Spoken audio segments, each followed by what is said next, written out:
Naivety in real life can be a very great problem in society because being naive means you open yourself to all sorts of possible manipulations and attacks upon you that you're not going to be knowledgeable how to tackle. See, if you want to learn a bit about life, first and foremost, learn how you function, who you are in a way, beyond everything that you have acquired.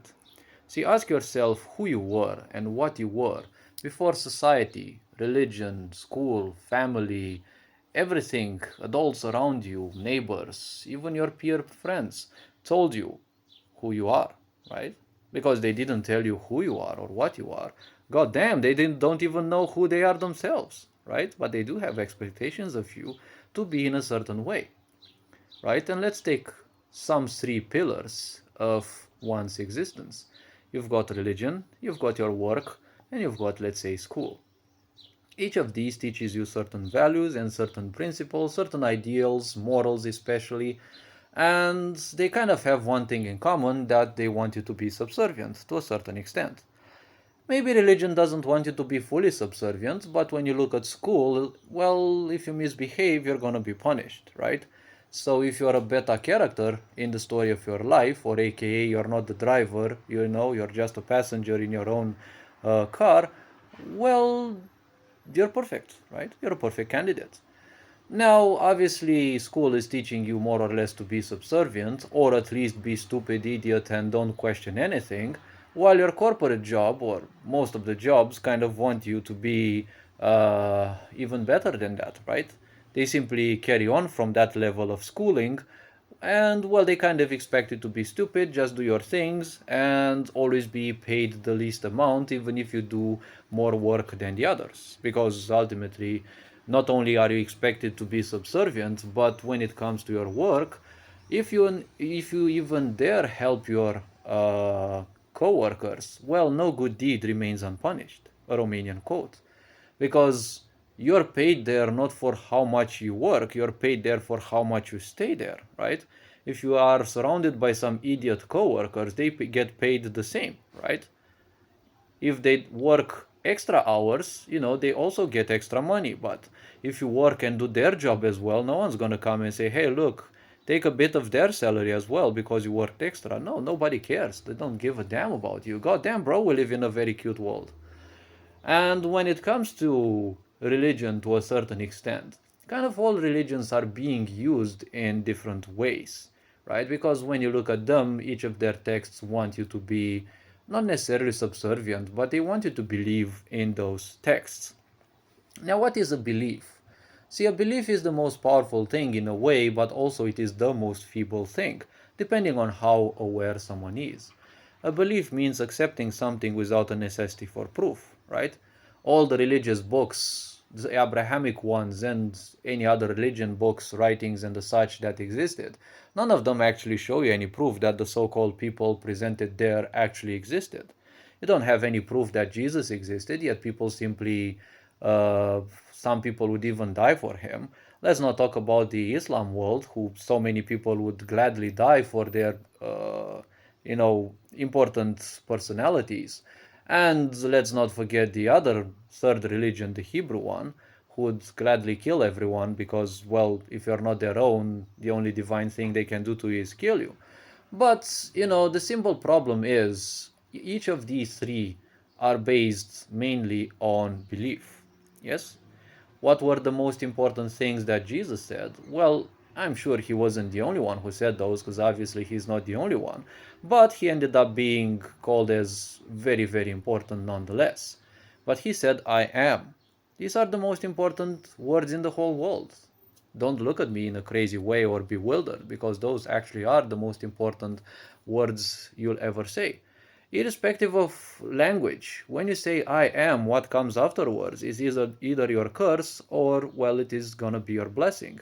Because what does society want you to do? Well, when you go to school, what do you say? I am a student, right? It doesn't matter what you learn in there, you're just a student, right? When you finish school, what's the most important thing? I am a graduate, right?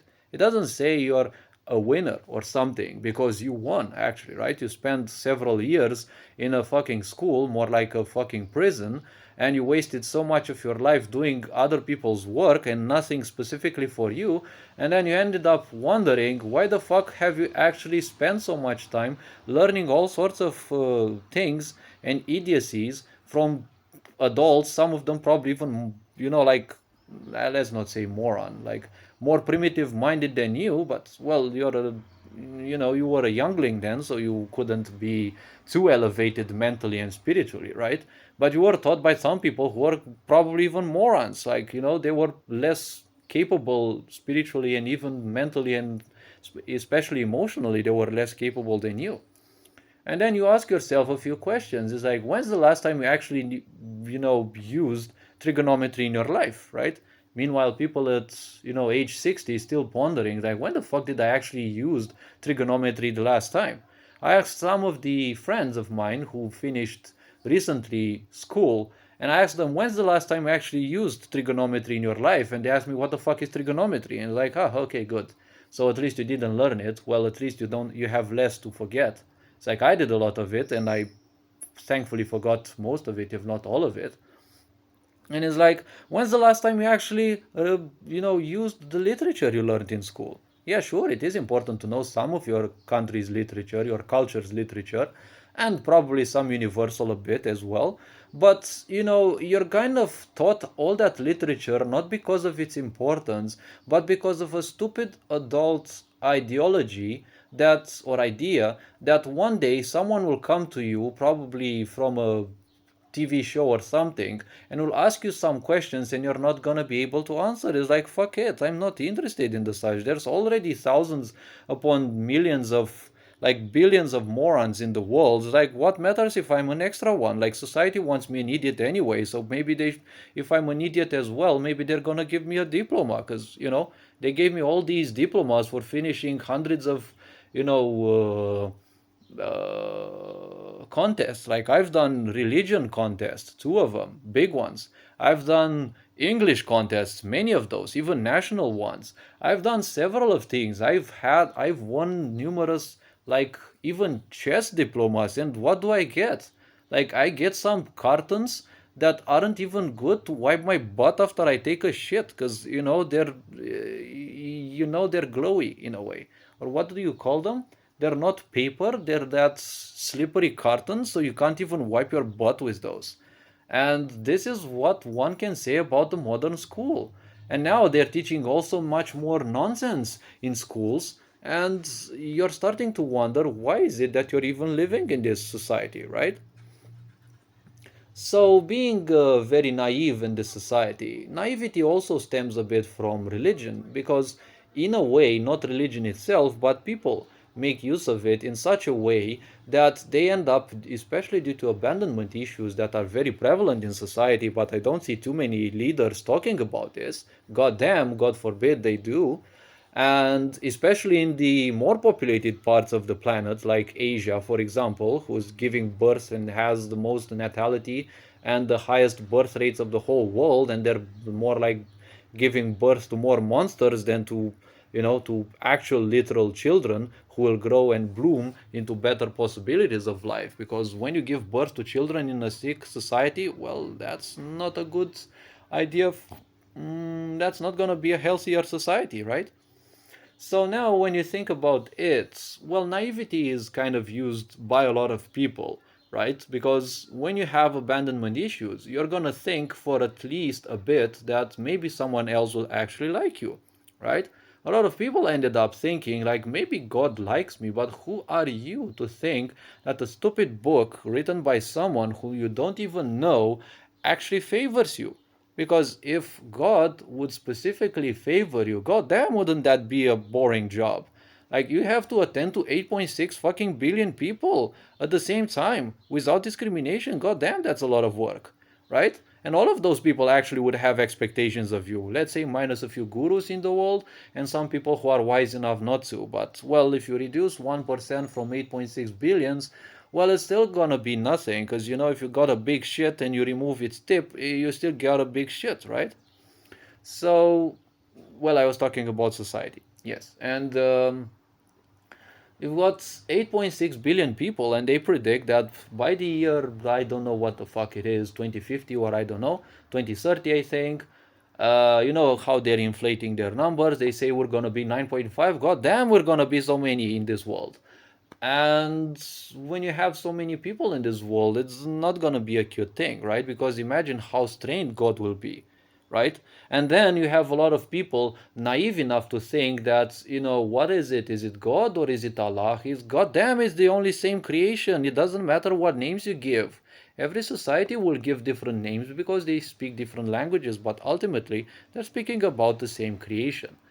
And if creation would be knowledgeable of your existence and your existence is miserable, why do you think creation would actually move their little finger to try to make your life better? Look in your parents' eyes. They have those beliefs. Look in your parents' eyes and see.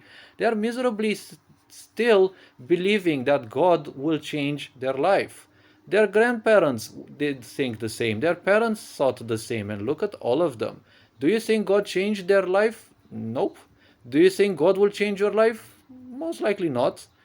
And depending on how pure you are, how spiritual one may be, yes, you may connect yourself to some of the voices and forces of the universe. But again, if you break certain things out of you because you don't treat your body well, you can also open yourself to other voices. And I assure you, outside of your physical senses that you're so well used to, well, there are some voices that you don't want to start hearing. Some of them don't have anything to do with you, but they can simply take you on a roller coaster of emotions and the such.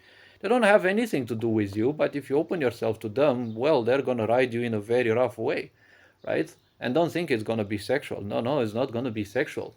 You should call yourself lucky if you survive such roller coaster rides.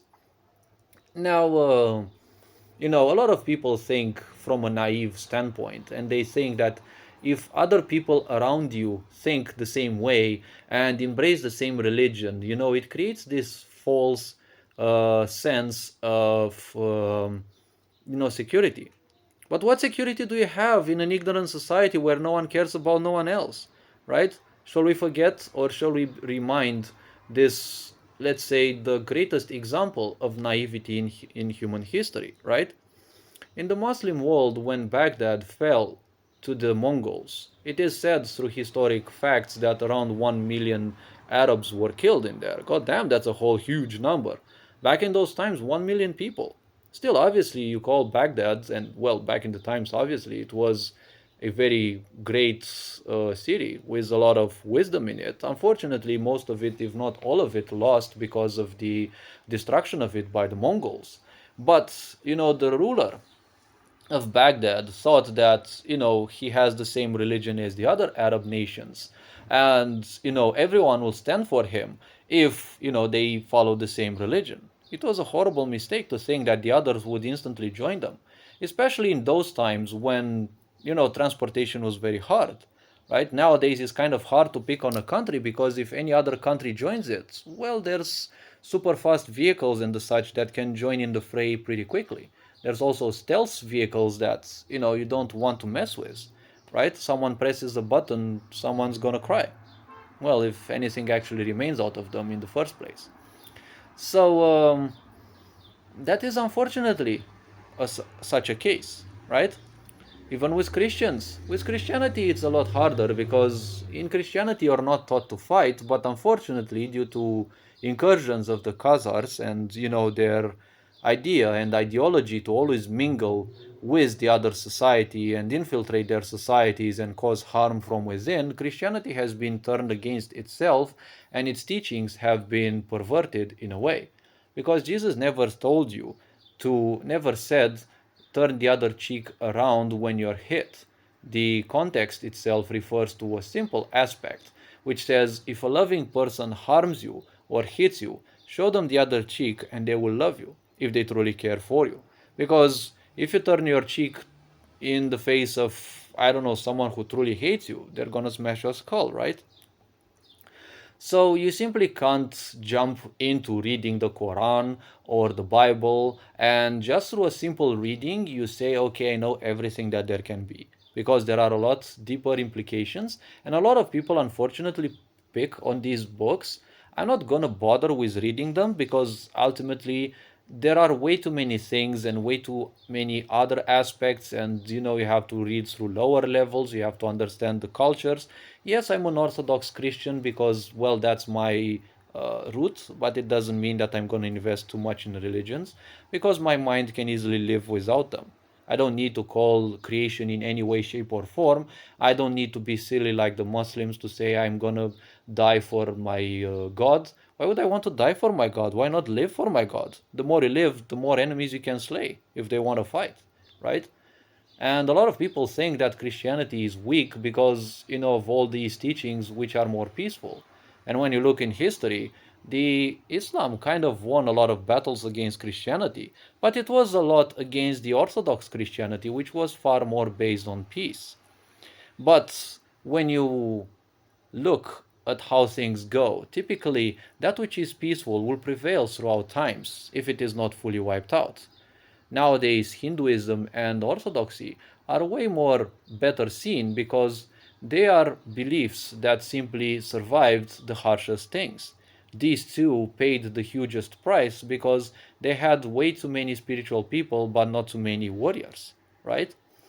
And when you look at Catholicism, which was expansionist, when you look at Zionism, which has always been expansionist, and at Islam, who's also been expansionist, well, they're kind of dwindling in a way. Well, I actually hope Zionism dwindles and vanishes entirely. But when it comes to each of these three, they're dwindling slowly because people are simply getting sick of this ideology of I don't like someone, they must be killed. This is exactly the same thing as a frustrated child will think, or any frustrated animal, because when you don't like something enough, the first impulse of the mind would be to kill it, right? And a more sensitive approach to life is needed because in ignorance, fear is the most powerful thing. When you kill people, ignorance will trigger in mass and will trigger even more births. More births will trigger, well, even worse aspects in society because when you have more births in a sick society, which is even more hurt by the fact that some killing was done, then all of those will be easily impregnated with the ideals that, the enemy must be killed. So you get a lot of children that are taught to become soldiers and they will die a horrible death, and more children will be brought into the world to share the same fate. Whatever you do anywhere on the planet, everyone is affected by it. And a lot of people are wondering why they're going through depression, even if their life seems to be going on very well, because goddamn, we're all interconnected. But well, keep dreaming your ideas, keep dreaming that everything is separated, because that's why ignorance is so powerful on most people. Because it gives you the naivety to think that everything is separated. Hopefully, this raised a bit of awareness. You are appreciated. Take care, enjoy life, and well, this being said, Ferenjan Boer signing out.